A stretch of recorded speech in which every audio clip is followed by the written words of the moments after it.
E aí, turma boa, sejam todos bem-vindos ao canal Sala Web de Aula, auxiliando a educação. Eu sou o professor Fernando Silva e esta é mais uma videoaula deste canal. Então vamos para nossa videoaula do projeto Professores e Alunos Conectados. Na nossa videoaula de hoje, Ciências nono ano. Vamos para o nosso conteúdo. No nosso conteúdo de hoje, vamos falar de ondas eletromagnéticas, parte 2, encerrando este assunto. Este conteúdo você encontra nas páginas 62 e 63 do seu livro didático, ok? Então vamos lá para o nosso conteúdo.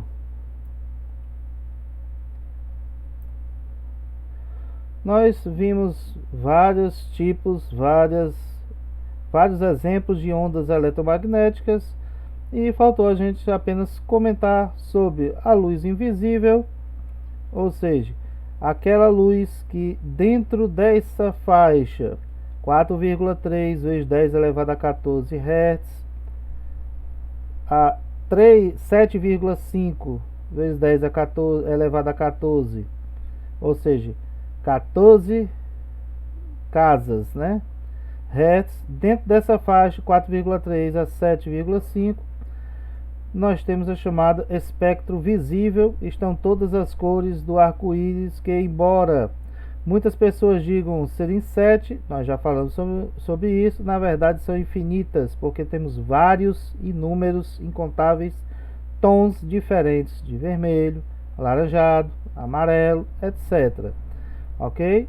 Então nossa luz visível está dentro dessa frequência aqui, ok? Os tons de vermelho aparecem nas extremidades na frequência mais baixa do espectro visível e o violeta aparece na extremidade, certo? De frequência mais alta. Então a frequência mais baixa dá o tom vermelho, a mais alta dá o tom violeta. No meio você tem as infinitas outras cores. Nós temos também o infravermelho, ou seja, infravermelho significa abaixo do vermelho. Esse nome indica a frequência das ondas não percebidas pelo olho humano e é inferior à frequência da luz vermelha, abaixo dessa frequência aqui, ok? Então, por isso que abaixo desta frequência, nós estamos abaixo da luz vermelha, por isso é chamado de infravermelho, ok? O infravermelho é responsável, por exemplo, por boa parte do transporte de calor de uma fogueira até as pessoas ao seu redor, da chama de um forno até o alimento que está assando, de um ferro de passar a roupa em funcionamento até quem está utilizando. Então, esse infravermelho age desta forma.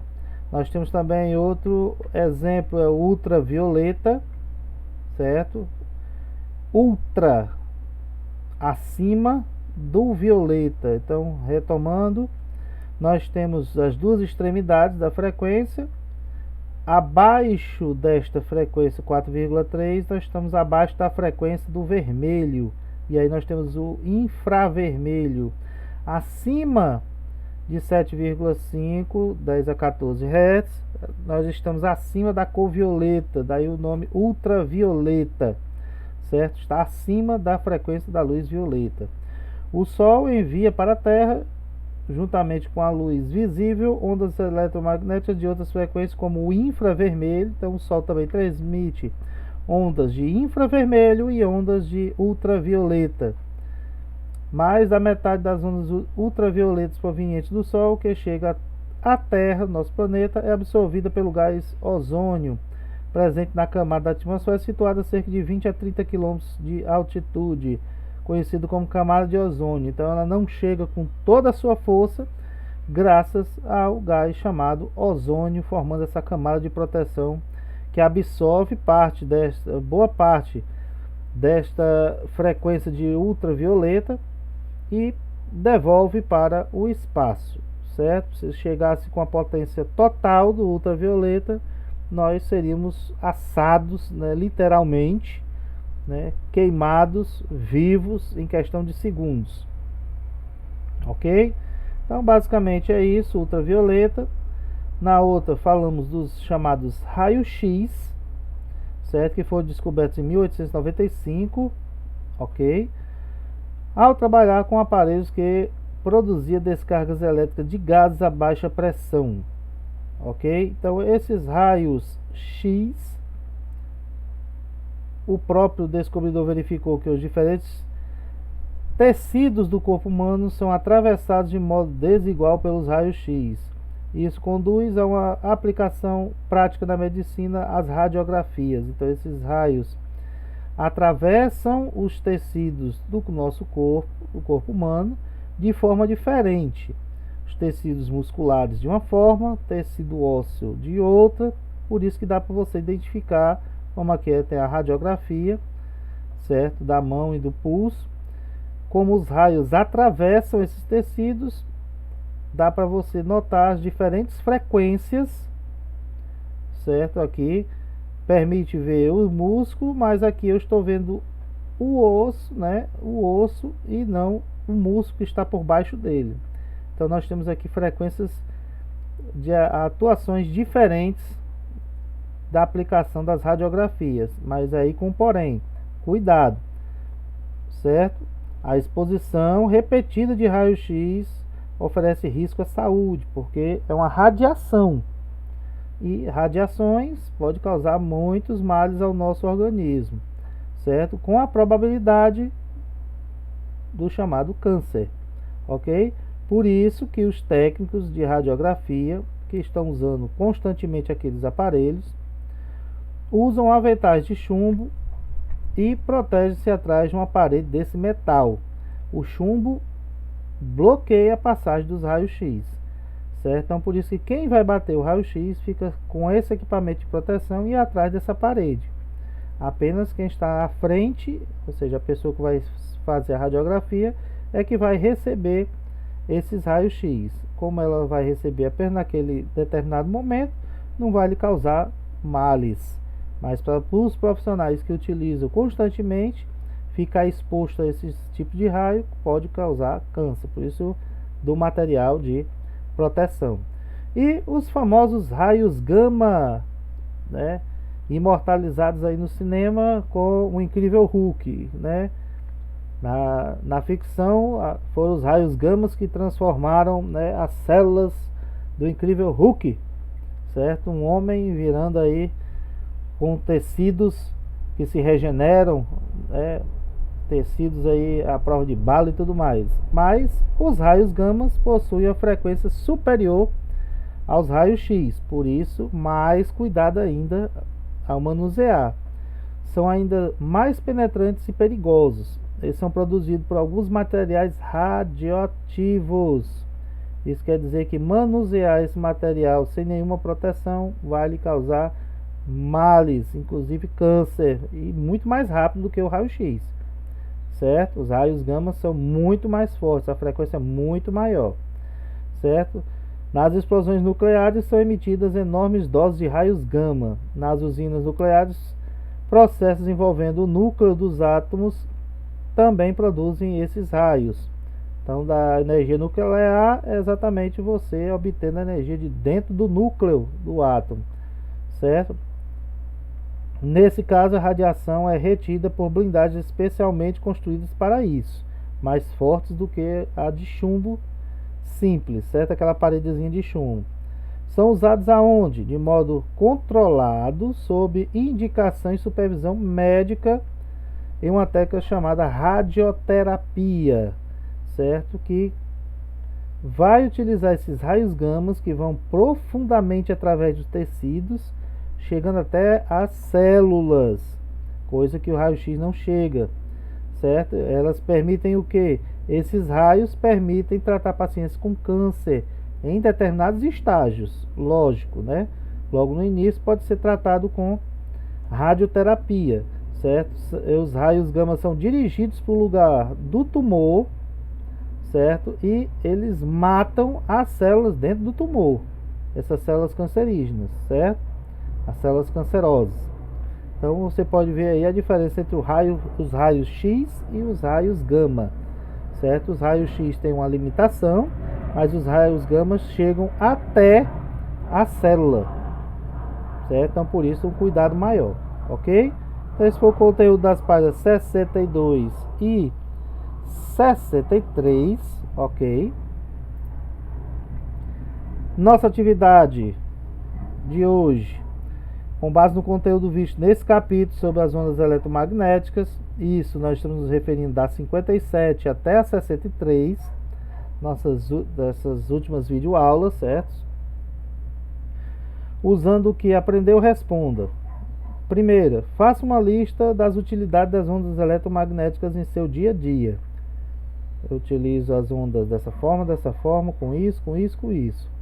E aí depois responda: a humanidade teria a mesma qualidade de vida se não utilizasse as tecnologias associadas às ondas eletromagnéticas?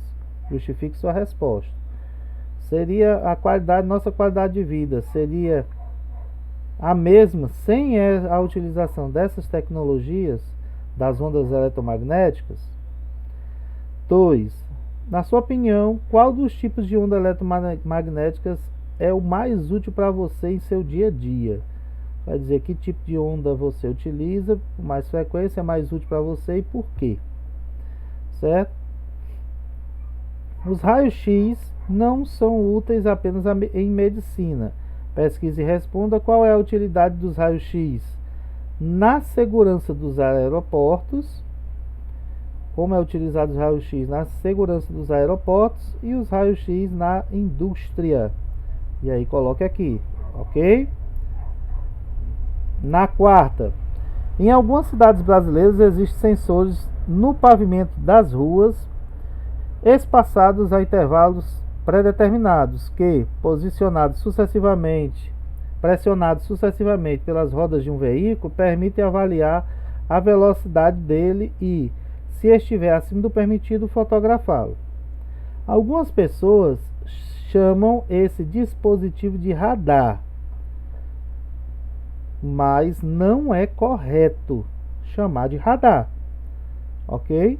Explique por que essa denominação não está correta.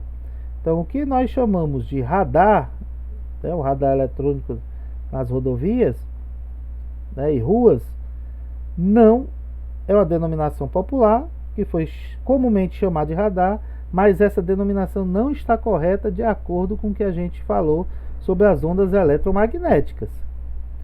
Certo? Então explica aí por que essa denominação radar está errada. Na quinta, boa parte dos satélites usados em comunicação são geoestacionários, ou seja, orbitam ao redor da Terra, completando uma volta a cada 24 horas.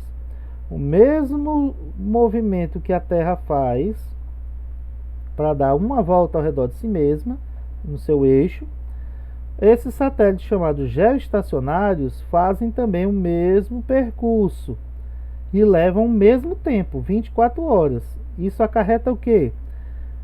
O que faz com que estejam em órbita sempre sobre a mesma região.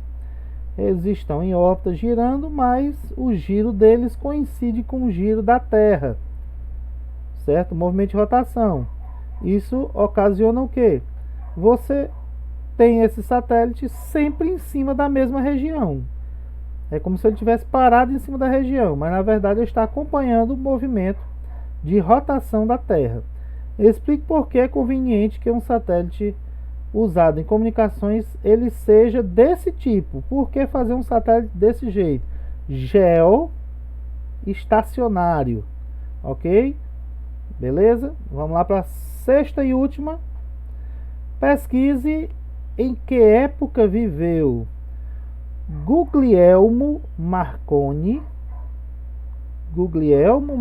Em que época ele viveu e qual foi a contribuição dele para a humanidade, certo? Então pesquisa sobre esse cidadão aqui, Guglielmo Marconi. Você vai dizer em que época viveu, no século tal, nos anos tal e tal, né? E a contribuição que ele deu para a humanidade foi isso, foi invenção de alguma coisa, foi descoberta. Você vai descrever aqui, ok? Então esse aí foi o nosso conteúdo de hoje. Essa foi a nossa matéria, nossa atividade. do projeto Professores e Alunos Conectados. Deixa aí o seu joinha se você curtiu aí o nosso conteúdo. Se você não é inscrito, se inscreve aqui no canal, ative o sininho das notificações para ficar sempre informado das nossas videoaulas e lives, ok? Vamos ficando por aqui e até a nossa próxima aula.